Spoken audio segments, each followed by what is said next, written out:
To More Than Words, tonight, may papakita ang parang topless scene mo. Nakita ko yung Supreme post mo sa Supreme, sa Philippine Star. Tapos medyo ano yung reaction ng mga tao. Parang hindi naman sila surprise. Pero like, oh, si Elmo. So, anong reaction mo doon? So, anong like, preparations mo? Or were you prepared for stuff like that? Or... Well, ano lang siya, parang I just wanted to try something new.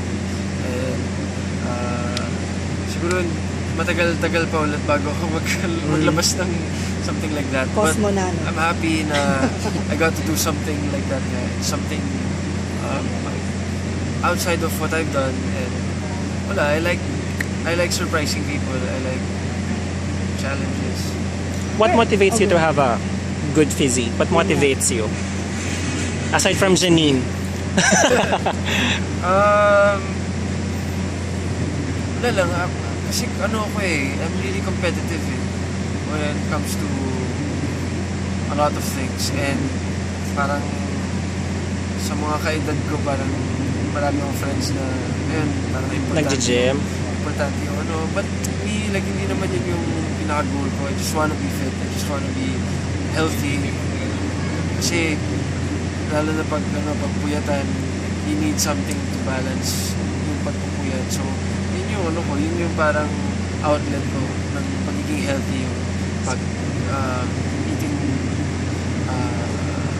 well-balanced diet and going to the gym. How do you define sexy pala? Kasi tonight na talaga yung scene na yun. So, para may teaser, how do you define sexy? And do you think you're sexy? How do I define sexy? I don't think I'm sexy, but I think... Grabe naman.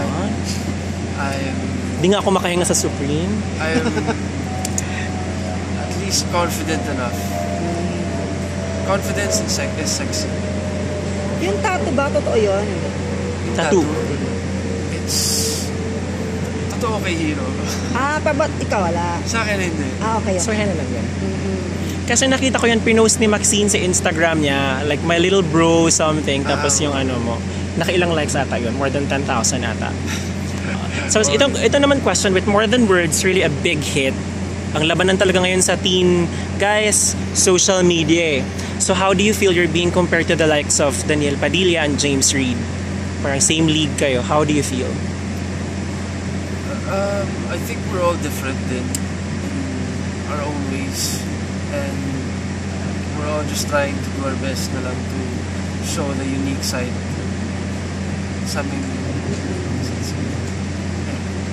Ang safe na answer. Oo nga. Sige ikaw.